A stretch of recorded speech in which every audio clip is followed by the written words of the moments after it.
This means a lot. It means a lot to us. As you can see, my emotion means a lot. Go Buckers!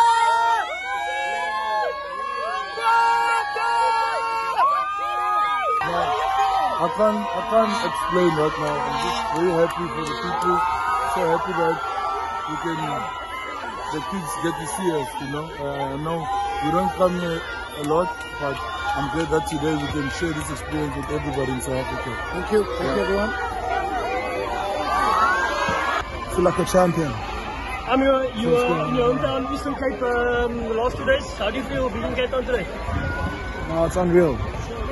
People here with all the support we have, the numbers, the massive supporting us all the way. It's really nice. Quite special. I mean, we visited a lot of cities over the couple of days. But yeah, we're just enjoying it and looking to see that a lot of people actually support us and they know about rugby, they know about the Springboks. So hopefully we can just keep on making them proud and hopefully we can continue with the success of going forward.